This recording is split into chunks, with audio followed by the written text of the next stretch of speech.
Hey guys, welcome to Appalachia's Homestead, and boy do we have a treat for you today. Now a lot of y'all out there, you know exactly what this is, and many of you have had it, or your mama or grandmama made it, or whatever. So there are different variations of these types of recipes, and I make it a certain way, and I always take the path of least resistance when it comes to making recipes. I like to get a lot of flavor, but if I can get a lot of flavor with, the least amount of ingredients and simple ingredients, that's what I'm going to do.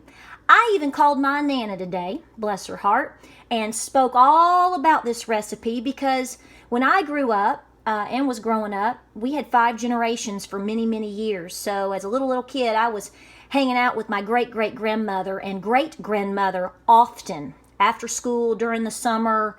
That's where I was, and I have so many memories of this recipe. Now, what you're looking at is known as macaroni and tomatoes. Now, you're sitting there going, that doesn't look like macaroni. No, technically, that's not macaroni pasta you're looking at. The reason being, number one, I live in the middle of nowhere.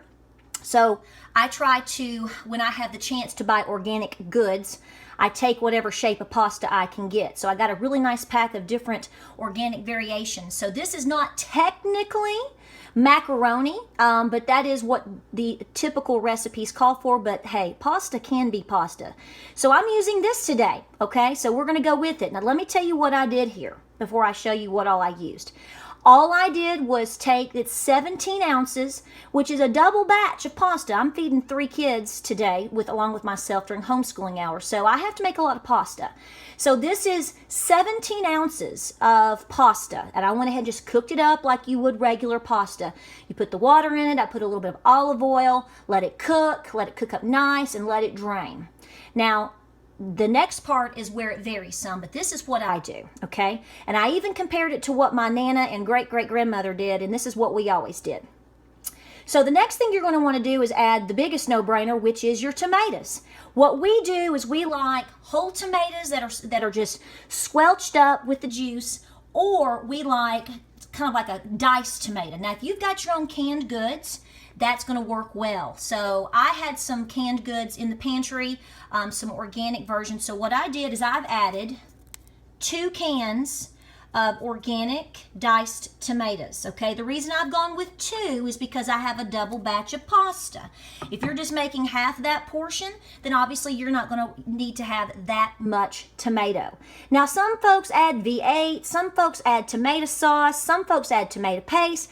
There's all kinds of ways that folks do this. We do not. We use simple, chunky style tomatoes. That's it, okay? Also, what you're going to want to add, if you have it on hand,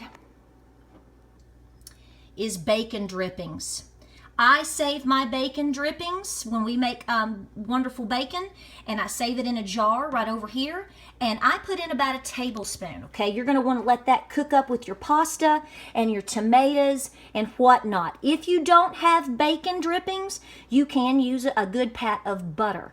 That's just going to add a lot of flavor to your pasta. It's going to bind the flavors a little bit more, and let's face it, butter is delicious. Not only that, from this point forward, you're simply going to salt and pepper to taste. So let's come over here and get a good view of what I've done. I'm ready to go, can you tell? So you've got your pasta cooked up, drained, ready to go.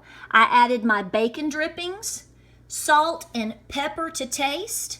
There's a view of the organic pasta that I buy regularly and consume here at the house because I try to stay as organic as possible.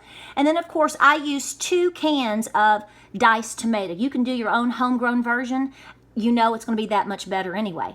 And that's all that we do. We don't add sugar. We don't add V8. We don't add pastes. We don't do any of that. And it's interesting because I was talking to Nana and I said, now wait a minute, did you do butter or did you do bacon dripping? She said, well, we would do whichever was on hand. She said, Patera, we didn't eat bacon like people eat bacon today. It was a rarity. We ate meat maybe once or twice a week. We were so poor. And, you just took whatever you had at the time. And this is a meal that we had often and made often. And she said, we would use bacon drippings. She said, but most of the time, we'd use a pat of butter because that's all we had. So here you have it, guys. Macaroni and tomatoes, or you could call it a pasta and tomatoes, whichever works for you.